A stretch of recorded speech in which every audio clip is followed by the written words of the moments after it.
حمدا كثيرا طيبا لله الملك الواحد القهار توصيفا تعظيما تكريما بالنعات سيدنا محمد المختار. الحمد لله رب العالمين والعاقبة للمتقين والصلاة والسلام على سيد الأنبياء والمرسلين والحمد لله رب العالمين. أما بعد فأعوذ بالله من الشيطان الرجيم. بسم الله الرحمن الرحيم. إن الذين آمنوا وعملوا الصالحات سيجعل لهم الرحمن ودا.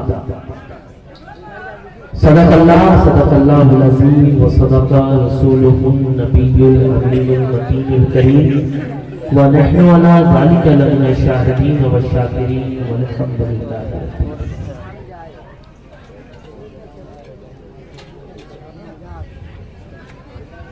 شہنشی فضل و افروز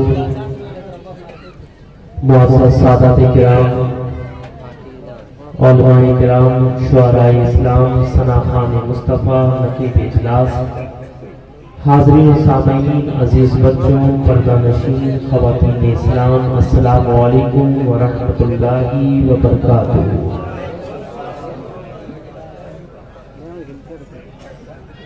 حضرات محترم، آج ہماری اور آپ کی سعادت مندی فروز بختی ہے کہ آج ہم اور آپ اس بابرکت محفل میں حاضری کی سعادتیں، برکتیں، رحمتیں حاصل کر رہے ہیں. آپ نے مجھ سے قبل اور بھی تقریریں سماعت کی، اس کے بعد بھی آپ کو حضرت کی تقریریں سماعت کرنی ہے. گھڑی میں کتنا بج رہا ہے یہ بتانے کی ضرورت نہیں. اس کے بعد کچھ شعراء سے آپ نعت و مناقب کے اشعار بھی انشاءاللہ تعالی سماعت کریں گے. کچھ دیر کے لیے یہ فقیر شہبازی آپ کے درمیان حاضر آ گیا. ایک دو باتیں بہت تیزی کے ساتھ عرض کر کے آپ کے درمیان سے رخصت ہو جاؤں گا، لیکن گزارش صرف اتنی سی ہے کہ آپ حضرات باادب ہو کر اس محفل پاک میں اطمینان و سکون کے ساتھ میری باتوں کو غور سے سماعت کریں. یہ بات ذہن نشی کر لیں کہ اجلاسوں کا مقصد ہوتا ہے عوام کی اصلاح کرنا.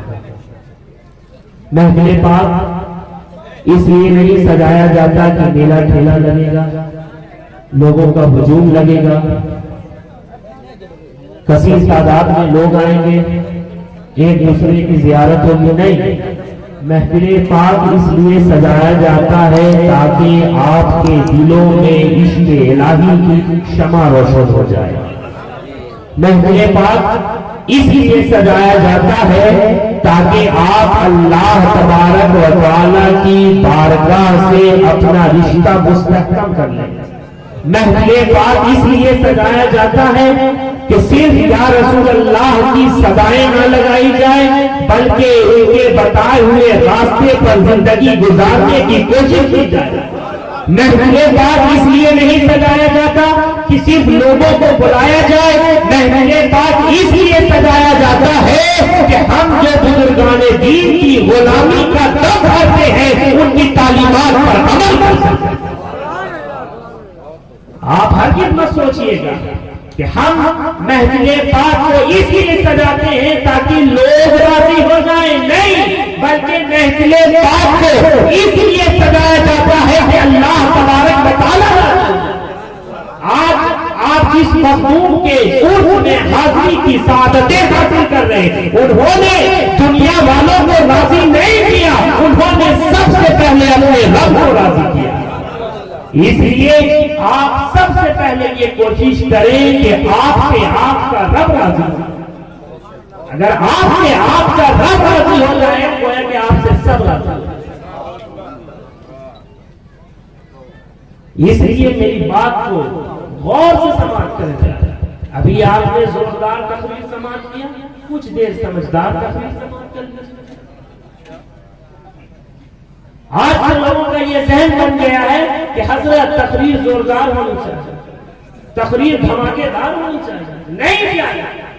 اس وقت دھماکے دار تقریر کی ضرورت نہیں ہے، اس وقت سمجھدار تقریر کی ضرورت ہے، تاکہ قوم کی اصلاح لوگوں کو کچھ پیغام اور میسج پہنچے۔ آج ہمارا یہ ذہن بن گیا ہے، آج میں محفل میں آیا، گڈا کی سرزمین پر آیا، میں کئی نوجوانوں کو دیکھ رہا ہوں، 20 چین پہنے ہوئے، 10 انگوٹھی پہنے ہوئے، 8 کڑے پہنے ہوئے۔ ارے شریعت کا تھوڑا سا تو پاس و لحاظ رکھو، خود کو مسلمان کہتے ہیں اور نہ ہی مسلمان کی طرح لباس ہے، نہ چہرے پر داڑھی ہے، پھر بھی مسلمان کہتے ہیں۔ ابھی حضرت گرمیان شریف جا رہا تھا، راستے میں ایک سکھ بیٹھا ہوا تھا جسے ہم اور آپ پنجابی کہتے ہیں، سرداری کہتے ہیں، بیٹھا ہوا تھا، ایک مسلمان تھا، اس سے پوچھا کیا نام ہے؟ اس نے برجستہ کہا عالم۔ اس نے کہا کون برادری سے تعلق رکھتے ہو؟ تمہارا دھرم کون سا ہے؟ اس نے کہا عالم تو کہہ رہا ہے۔ بولا نہیں، کہیں سے تو نہیں لگتے ہو، نہ لباس ایسا ہے، نہ چہرے پر داڑھی ہے۔ ارے مجھے دیکھو، میں سردار ہوں، سردار، کوئی دور سے بھی دیکھے گا تو مجھے پہچان دے گا، کیونکہ میرے سر پر پگڑی ہے لیکن تمہارے چہرے پر ٹوپی تک نہیں ہے۔ اس نے ایک جملہ فرمایا، جو قوم اپنی اصلیت کو بھول جاتی ہے اس کا نام و نشان ہٹ جائے۔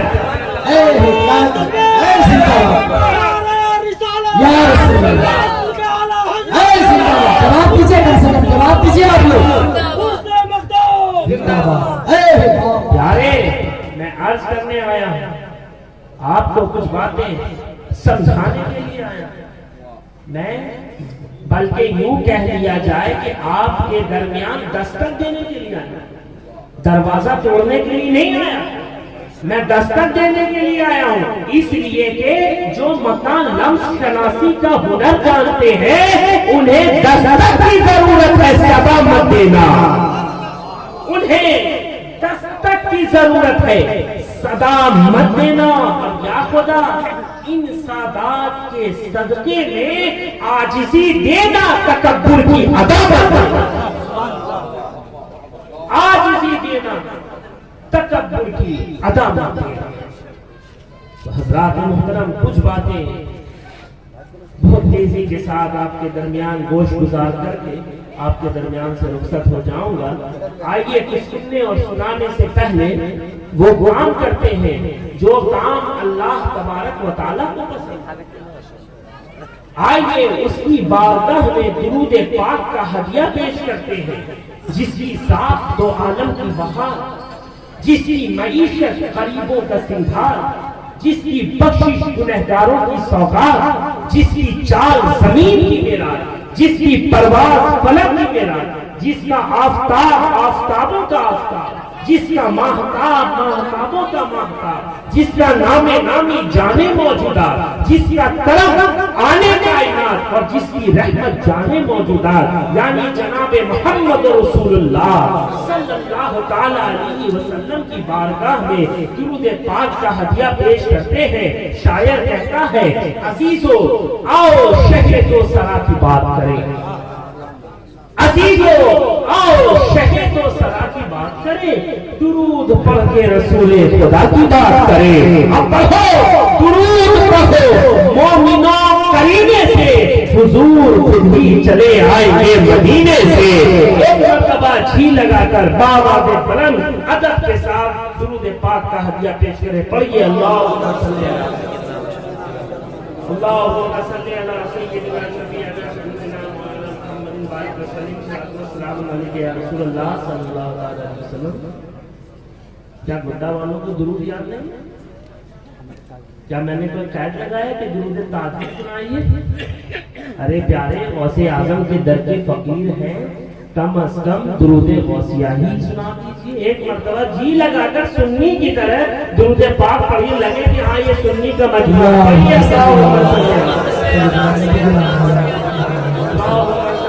صلی الحبیب صلی اللہ تعالی علیہ وسلم یا غوث السلام علیکم یا رسول اللہ صلی اللہ تعالی علیہ وسلم. اس طرح سے کام نہیں چلے گا. آپ ٹھنڈا گئے, اس کے بعد حضرت بھی بولیں گے. تو آئیے, جس طریقے سے ہمارے اسلاف, ہمارے بزرگ جن کے ذکر سے اپنے خون کو گرمایا کرتے تھے, انہی کے ذکر سے میں اپنی بات کا آغاز کرتا ہوں. شاعر کہتا ہے کہ حیدر حیدر بول رہا ہے, حیدر حیدر بول رہا ہے, کانوں میں رس بول رہا ہے. ایک علی کے نام کا نعرہ کتنے شجرے بول رہے ہیں.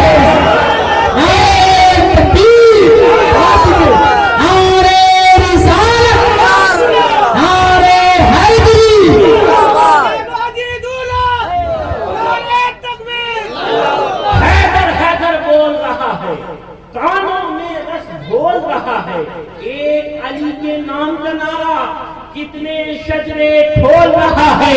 اور جو محفل حیدر میں آ نہیں سکتا, علی کے نام کا نعرہ لگا نہیں سکتا, علی کے لال گواہی اگر نہ دے لوگے, کسی کا باپ بھی جنت میں جا نہیں سکتا, کسی کا باپ بھی جنت میں جا نہیں سکتا. بزرگوار فرماتے ہیں کہ مثل نبی کی بات کو رہنے دو مت کرو, کوئی علی دکھا دو علی مرتضیٰ کے بعد, کوئی علی دکھا دو علی مرتضیٰ کے بعد. اور یہ مولائیوں کی محفل ہے, یہ علی والوں کی محفل ہے, یہ ولی والوں کی محفل ہے. یہ چار قسمیں اپنے ذہن میں رکھیں. شاعر کہتا ہے کہ آج یوں ذکر غم تشنہ دہانی چاہیے, آج یوں ذکر غم تشنہ دہانی چاہیے. خوش ہو جانا ہر ایک دریا کا پانی چاہیے. اور خاندان مصطفیٰ کا ذکر کرنے کے لیے آدمی سچا کھڑا اور خاندانی چاہیے. خاندان مصطفیٰ کا ذکر کرنے کے لیے آدمی سچا کھڑا اور خاندانی چاہیے. اس لیے کہ ہر کوئی خاندان مصطفیٰ کا ذکر نہیں کر سکتا, علی کے بیٹوں کا ذکر نہیں کر سکتا. علی والوں کا, علی کا, علی کے گھر والوں کا ذکر وہی کرتا ہے جس کا باپ ایک ہو, علی کے گھر والوں کا ذکر وہی کرتا ہے جو خاندانی ہوتا ہے.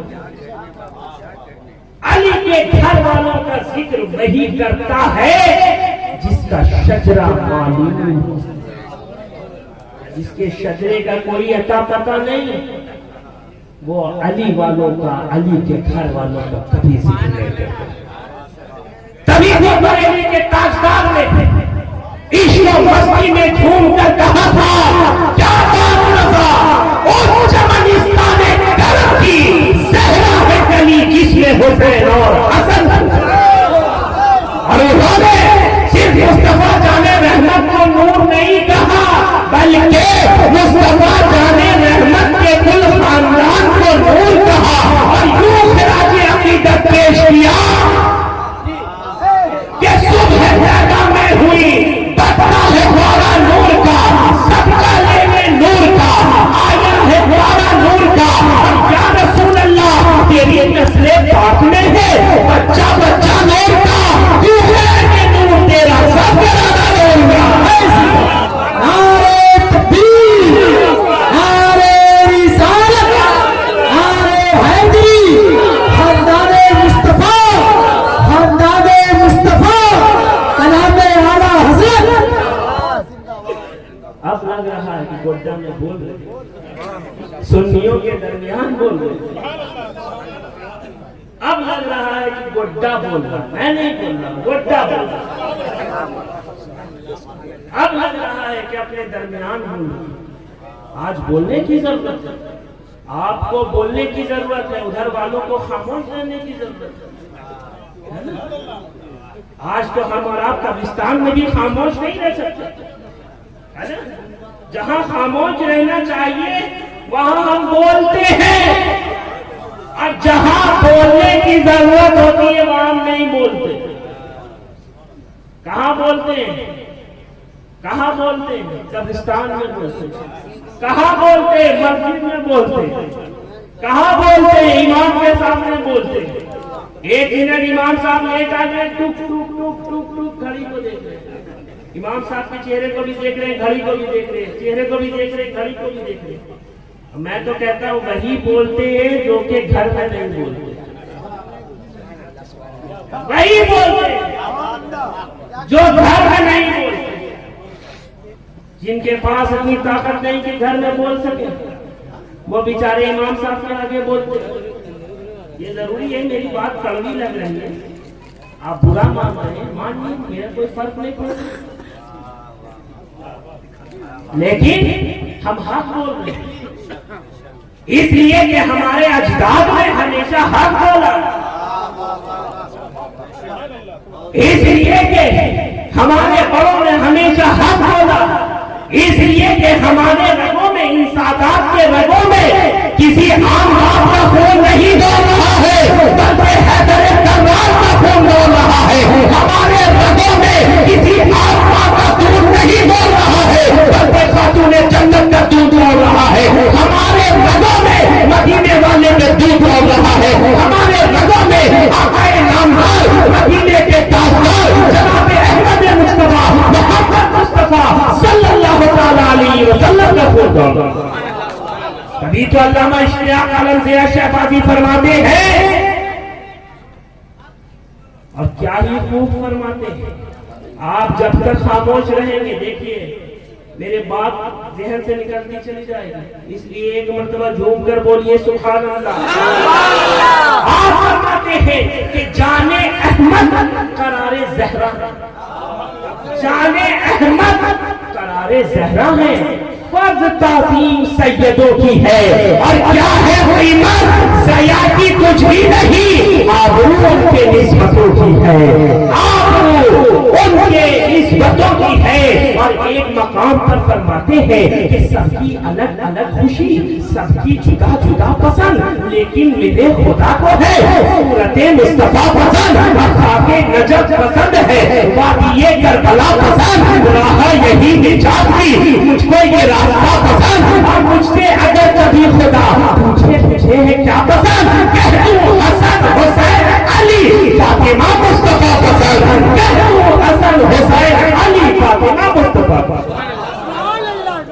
اس لیے ہمیں اور آپ کو بھی اپنے پسند کو بدلنے کی ضرورت ہے, اور اسی پسند کو اپنانے کی ضرورت ہے جو پسند اولیاء صالحین, اسی پسند کو اسی کو اپنی زندگی میں ڈھالنا.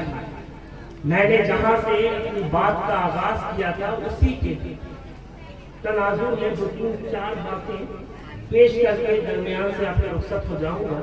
میں نے کہا کہ جو بھی کام کیجئے وہ رب کی رضا کے لیے کیجئے, مہدی کو سجائیے تو رب کو راضی کرنا, کوئی بھی کام کیجئے تو رب کی رضامندی کیجئے. اگر آپ سے آپ کا رب راضی ہو گیا تو سب راضی. آپ نے حضرت رابعہ بصریہ کا نام سنا, اہل علم تو جانتے ہیں, انہیں بتانے کی ضرورت نہیں ہے, مجھ سے بہتر جانتے ہیں. میں آپ کو کچھ باتیں بتانے کے لیے آیا, یہ تو میرا حوصلہ بڑھا رہا ہے. حضرت رابعہ بصریہ کو اس حالت میں پایا گیا کہ آپ کے ایک ہاتھ میں آگ کا مشکیزہ, دوسرے ہاتھ میں پانی کا مشکیزہ. حضرت رابعہ بصریہ کو اس حالت میں پایا گیا کہ آپ کے ایک ہاتھ میں آگ کی مشال, دوسرے ہاتھ میں پانی کا مشکیزہ. کسی نے پوچھا اماں آپ اس حالت میں کہاں جا رہے ہیں؟ تو حضرت رابعہ بصریہ نے فرمایا کہ میں جنت کو آگ لگانے اور دوزخ کو بجھانے کے لیے جا رہا ہوں. پوچھا گیا وہ کیوں؟ تو حضرت رابعہ بصریہ فرماتی ہے کہ کوئی رب کی عبادت نہ ہی جنت کے لالچ میں کرے, نہ ہی دوزخ کے خوف سے کرے. جب بھی رب کی عبادت کرے تو رب رب کی رضامندی کے لیے کرے، رب کو پانے کے لیے کرے، رب کو منانے کے لیے۔ یہ اولیاء اللہ کے افسان جانتے ہیں؟ یہی حضرت رابعہ بصریہ کی بکریاں شیروں کے ساتھ چرا کرتی تھی، ٹہلا کرتی تھی، گھوما کرتی تھی۔ کسی نے حضرت رابعہ بصریہ سے پوچھا، اماں آپ کی بکریوں نے کب سے دوستی شیر سے کر لی؟ کیا کہا؟ آپ کی بکریوں نے کب سے شیروں سے دوستی کر لی؟ پر جانتے ہیں آپ حضرت رابعہ بصریہ نے کیا فرمایا؟ حضرت رابعہ بصریہ نے فرمایا، جس دن سے میں نے اپنے رب سے دوستی کر لی ہے اس دن سے میری بکریوں نے شیروں کے ساتھ دوستی کر لی۔ اس لیے کہ حضرت رابعہ بصریہ جانتی ہے کہ اگر میرا رب ہو گیا تو سب میرا ہو گیا۔ تاریخ میں تو یہ بھی آتا ہے کہ بادشاہ ہارون رشید نے اپنے خزانے کا منہ کھول دیا اور یہ اعلان کر دیا کہ جو آئے گا جس چیز پر ہاتھ رکھے گا وہ چیز اس کی ہو جائے گا۔ کوئی آ رہا ہے سونے پر ہاتھ رکھ رہا ہے، سونا لے کر جا رہا ہے۔ کوئی آ رہا ہے جواہرات پر ہاتھ رکھ رہا ہے، جواہرات لے کر جا رہا ہے۔ اتنے ہی میں یکا یک بادشاہ ہارون رشید کی باندھی آتی ہے اور اپنا ہاتھ بادشاہ کے اوپر رکھ دیتے ہیں۔ بادشاہ غصے میں کہتا ہے، ارے بے وقوف، ارے نادان، لوگ آ رہے ہیں ہیرے جواہرات لے کر جا رہے ہیں، تم میرے اوپر ہاتھ رکھ رہی ہے۔ تو وہ باندھی ادب کے ساتھ عرض کرتی ہے، مالک بے وقوف میں نہیں، بے وقوف یہ لوگ، یہ آ رہے ہیں جواہرات پر ہاتھ رکھ رہے ہیں، لے کر جا رہے ہیں، لیکن میں نے اس کے اوپر ہاتھ رکھا ہے جو سونے کا بھی مالک ہے، جو چاندی کا بھی مالک ہے، جو جواہرات کا بھی مالک ہے، جو تخت کا بھی مالک ہے، جو تاج کا بھی مالک ہے، جو بلا تشبیہ و تمثیل یہ جو اولیاء اللہ ہوتے ہیں، یہ جو ابرار و اخیار ہوتے ہیں، یہ جو صوفیاء ہوتے ہیں، وہ اچھی طرح سے جانتے ہیں کہ اگر میں نے خدا کو پا لیا تو خدا کی ساری خدائی میری گدائی بن جائے گی۔ اس لیے ہمیشہ یہ کوشش کریں کہ جو بھی کام کریں وہ رب کو راضی کرنے کے لیے، رب کو پانے کے لیے کریں، رب کو منانے کے لیے کریں۔ اسی سے مانگے، وہی دے گا، وہی دینے والا ہے، وہی نوازنے والا ہے، اسی رب سے مانگے۔ لیکن آج کے طریقے سے نہ، اس طریقے سے مانگے جس طریقے سے غوث اعظم نے مانگا، اس طریقے سے مانگے جس طریقے سے خواجہ ہند الولی نے مانگا، اس طریقے سے مانگے جس طریقے سے مخدوم اشرف نے مانگا، اس طریقے سے مانگے جس طریقے سے شہباز اشرف پروان نے مانگا، وہ ضرور نوازے گا۔ ہم میں کمی ہے، اس کے خزانے میں کوئی چیز کی کمی نہیں ہے، وہ جتنا چاہے جس کو چاہے وہ نوازتا رہے گا۔ بادشاہوں کے خزانے میں تو کمی ہو سکتی ہے لیکن رب کے خزانے میں کوئی کمی نہیں ہے۔ اس لیے پیارے ہمیں اور آپ کو چاہیے، میں اکثر کہتا ہوں اور آج پھر کہتا ہوں کہ غوث اعظم کی غلامی کا دم بھرنا اور ہے، بلکہ یوں کہہ لیا جائے حضرت کہ غوث اعظم کو ماننا اور ہے، غریب نواز کو ماننا اور ہے، مخدوم اشرف کو ماننا اور ہے، لیکن غوث اعظم کی ماننا اور ہے، غریب نواز کی ماننا اور ہے، مخدوم اشرف کی ماننا اور ہے، شہباز محمد کی ماننا اور ہے۔ جب تک بابے کی میں داخل نہیں ہوئیے گا، جب تک بابے کی میں داخل نہیں ہوئیے گا تب تک اولیاء صالحین کے وفادار نہیں ہو سکتے۔ صرف نعرہ لگانے سے کام نہیں چلے گا۔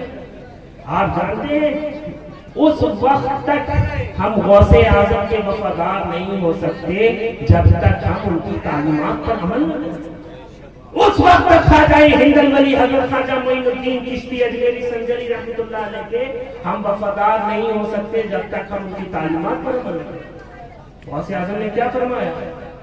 آج تو ہم شوق و ذوق کے ساتھ کرامات سنتے ہیں لیکن تعلیمات سننے کو تیار نہیں سنتے ہیں، بس کرامت سنا دیجیے حضرت، تعلیمات بعد میں سن لیں گے۔ نہیں، آپ جانتے ہیں غوث اعظم نے کیا فرمایا؟ ایک بات بس، غوث اعظم نے فرمایا جو نماز پنجگانہ بجماعت نہیں پڑھتا ہے اسے مسلمان کی قبرستان میں ہر کسی اللہ۔ ہم تو سنتے ہیں کہ غوث اعظم نے 12 سال کی ڈوبی ہوئی کشتی سے تیرایا، غوث اعظم نے مردے کو کنبے اذنی کہہ کر ٹھوکر مار کر زندہ کر دیا۔ سنتے ہیں غریب نواز نے انا ساگر کو ایک گاگر میں سمجھ دیا۔ کرامت سنتے ہیں، تعلیمات سننے کو تیار نہیں۔ یاد رکھیے، اپنے ذہن نشین کر لیجئے کہ ہم اور آپ کیا سوچتے ہیں کہ یہ اولیاء صالحین ہمارے عرس منانے کے محتاج ہیں؟ نہیں۔ آپ کیا سمجھتے ہیں کہ ہم اور آپ اولیاء صالحین کی بارگاہ میں چادر پھول عطر پیش کریں گے تو یہ ہم سے راضی ہوئے؟ نہیں ہے۔ کس چیز کی ضرورت ہے؟ یہ تو وہ ہے کہ جب ولی اپنی ولایت پر فائز ہو جاتا ہے تو ہاتھ اس کا ہوتا ہے بنا خدا کا ہوتا ہے، پاؤں اس کا ہوتا ہے بنا خدا کا ہوتا ہے، آنکھ اس کی ہوتی ہے دیکھنا خدا کا ہوتا ہے، کام اس کا ہوتا ہے سننا خدا کا ہوتا ہے۔ اس لیے تو ہمیں اور تمہیں اگر کچھ پانا ہوتا ہے تو ہم ان کی بارگاہوں میں جاتے ہیں، ان کا وسیلہ پیش کرتے ہیں اور اللہ ہمیں نوازتا ہے۔ کبھی ہم غوث اعظم کی بارگاہ میں جاتے ہیں، کبھی خواجہ ہندل ولی کی بارگاہ میں جاتے ہیں، کبھی مخدوم اشرف کی بارگاہ میں جاتے ہیں، کبھی خواجہ نظام الدین کی بارگاہ میں جاتے ہیں، کبھی شہباز مکانی کی بارگاہ میں جاتے ہیں۔ اور چاہے بھی کیوں نہیں کہ نوالے توڑنے جائیں گے ہم بھی غیر کے در پر، تیرے ہی در پہ دکھتے ہیں تیرے ٹکڑوں میں پاتا، تیرے ہی در پہ دکھتے ہیں تیرے ٹکڑوں میں۔ میں نے جس آیت کریمہ کی تلاوت کا شرف حاصل کیا، اللہ تبارک و تعالیٰ قرآن مجید میں ارشاد فرماتا ہے ان الذین آمنوا وعملوا الصالحات سیجعل لهم الرحمن ودا، کہ بے شک جو ایمان لائے اور عمل صالح کیے تو ان قریب رحمان ان لوگوں کی محبت لوگوں کے دلوں میں پیدا ہے۔ آج دیکھیے لوگوں کو روکا جاتا ہے، پھر بھی ہم اولیاء صالحین کی بارگاہ میں جاتے ہیں۔ بغداد مت جانا، اجمیر مت جانا، اس جگہ جانا اس جگہ مت جانا، یہاں جانا وہاں مت جانا۔ جس طریقے سے لوگ پہلے غریب نواز کی بارگاہ میں جاتے تھے اسی طریقے سے آج بھی جاتے ہیں، اور زیادہ جانا۔ وجہ کیا ہے؟ یہ وعدہ کسی انسان نے نہیں بلکہ رحمان نے فرمایا ہے کہ جو ایمان لائے گا اور عمل صالح کرے گا تو اس کی محبت میں لوگوں کے دلوں میں پیدا ہوگی۔ اس لیے ان اولیاء اللہ کی بارگاہ میں ہمیں جانے سے کوئی نہیں روک سکتا، لیکن پیارے ہمیں اور آپ کو چاہیے کہ ہم غلامی کا دم بھرتے ہیں تو ان کی تعلیمات پر عمل کریں، ان کے بتائے ہوئے راستے پر چلیں۔ صرف ایک دن محفل میں آ جانے سے کام نہیں چلے گا، صرف نعرہ لگانے سے کام نہیں چلے گا۔ جب تک ہم ان کی تعلیمات پر صحیح معنوں میں نہیں چلیں گے اس وقت تک ہم ان اولیاء صالحین کے وفادار نہیں۔ میں آخر میں پھر اپنے والد بزرگوار کا یہ 4 مصرع پڑھتا ہوں۔ آپ فرماتے ہیں کہ ہوا کے دوش پہ لفظوں کے کارواں اترے۔ آپ دیکھیے سادات کرام نے اس سرزمین ہندوستان کے لیے کیا کیا ہے اور اس پورے جہان کے لیے۔ یہ 4 مصرع سنیں کہ ہوا کے دوش پہ لفظوں کے کارواں اترے، میری حیات کے پیغام جاگتا اترے اور لیے چراغ ہدایت اندھیری راتوں میں رسول پاک کے بیٹے کہاں کہاں۔ بغداد میں اترا وہ بھی بیٹا رسول تھا، جو اجمیر میں آیا وہ بھی بیٹا رسول تھا، آج جو دلی کا دل بنا ہوا ہے وہ نظام الدین اولیاء وہ بھی بیٹا میرے رسول کا، جو کہ چھاچھا میں آیا وہ بھی بیٹا میرے رسول کا، جو ماہیرہ میں آیا وہ بھی بیٹا میرے رسول کا، جو باٹا میں آیا وہ بھی بیٹا میرے رسول کا، جو بھاگلپور میں آیا وہ بھی بیٹا میرے رسول کا۔ تبھی تو شاعر کہتا ہے کہ اس راز سے واقف ہے زمانے والے اب بھی زندہ ہے محبت پہ کرانے والے، اور مل گئے مل جائیں گے آدھا دیر، نہ مٹا ہے نہ مٹے گا کبھی چرچا تیرا، نہ مٹا ہے نہ مٹے گا کبھی چرچا تیرا۔ ہزاروں سال نرگس اپنی بے نوری پہ روتی ہے، بڑی مشکل سے ہوتا ہے چمن میں دیدار پیدا، مت سے ہر جانو پھرتے ہیں فلک برسوں، تب خواب کے پرتوں سے کوئی انسان کرتا ہے دعا کو دعا کا الحمدللہ۔